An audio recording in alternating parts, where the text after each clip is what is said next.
Hello everyone and welcome back to the Cardboard Engine Shed. Today it's another update on Florence. As you can see, she's been turned around so I can work on her other side. The problem is, either side of her are sort of at various stages of completion. The other side, I would say, is a bit more complete. This side still has quite a bit of work to do. As you can see, I've started messing around with some paint and undercoats because I need to apply an undercoat so that the sort of gloss layer will dry nicely. So I need to have an undercoat, but I'm just sort of been experimenting around with various colours. As you can see, up here on her smoke box, this is the result of something. I'm not sure what led to that, but now it's there forever until I paint over it, so yeah, I don't know. But one thing I've noticed, and as you can see, I've put the handrails on this side. Her boiler, I don't know if I can back up far enough. Her boiler, I don't know if you can see that, but it slightly slants backwards. If you have a close look, it slightly slants backwards. It's not really too noticeable, but it is if you look at the handrail.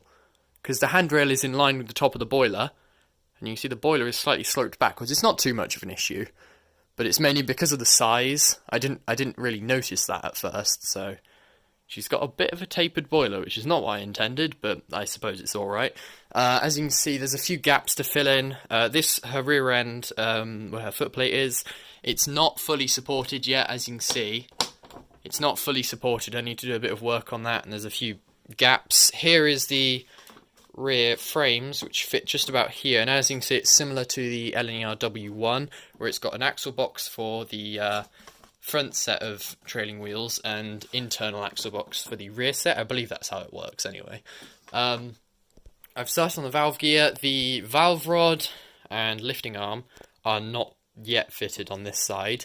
The valve gear is a bit thin and there's glue along the edges. I don't like that, but at the time when I made these rods didn't have a better idea, so that's like that. But speedometer, I've got the frame, but and the speedometer crank, but not the speedometer itself. I've done a bit of riveting, as you can see, along the running boards.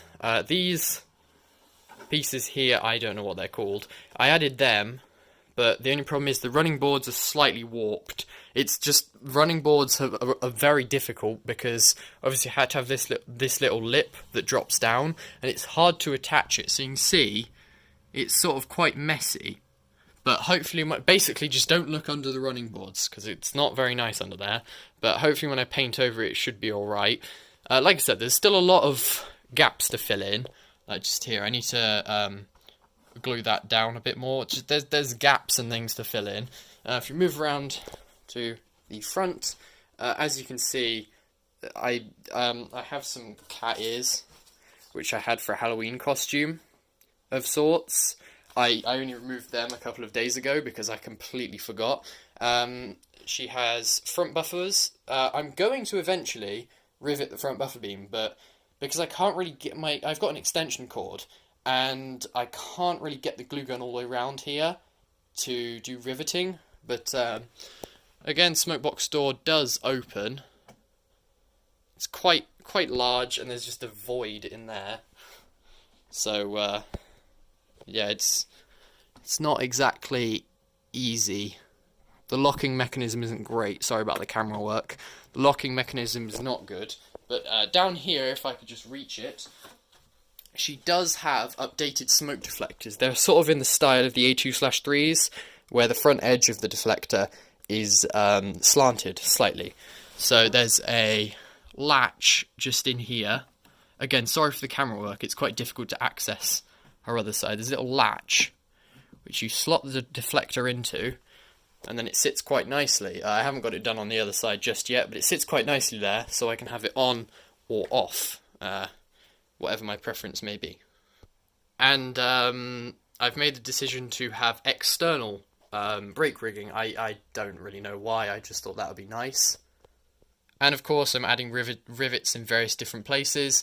I believe up here this is the snifting valve for, I think, the superheater. I don't know. I'm very sorry if that's not right. I think it is a snifting valve, but I'm not 100% what it's actually for. But I've got rivets on the top of the boiler, just because there's a seam line at the top. You can see it's not very nice, so I'm going to probably sand that down, and then put rivets over it. The top feed, with the top feed pipes, I believe they're called the top feed pipes. The dome isn't attached, chimney isn't attached. Safety valves, I don't know if they were here my last update. I don't remember my last update, to be honest. The cab will probably get some modifications. I don't know if I like it like this. I just have to shuffle around here. Her back head is very bare, just a complete empty cab. But it does provide, if I just get, it does provide some quite nice views out the cab. Oh, the cab sort of collapsing a bit. Again, sorry for the camera work, but again, it's quite difficult to get shots of her because she's so big. It's sort of difficult to get good shots. So, yeah. Of course, there is a Westinghouse pump. It still needs all its piping. I was thinking about using solder, but solder is too small for the piping on this engine. So, I'm going to have to find something else. Probably some kind of metal wire or something. So for now, I think that's it. Of course, if you have any questions, I'd be happy to answer them. And of course, this is a static model. I know I say that all the time, but it is a static model. It's quite heavy, and I'm worried the wheels are going to probably collapse eventually. But yeah, she's very heavy, considering she's just made of essentially cardboard. It's grey board, but it's basically just uncorrugated cardboard. So she is quite heavy. So I don't really think grey board would be suitable to make moving components, just because it would be put under so much strain. It just wouldn't be able to withstand everything. So anyway, I don't think there's anything else left to talk about, so I hope you enjoyed, and thanks for watching.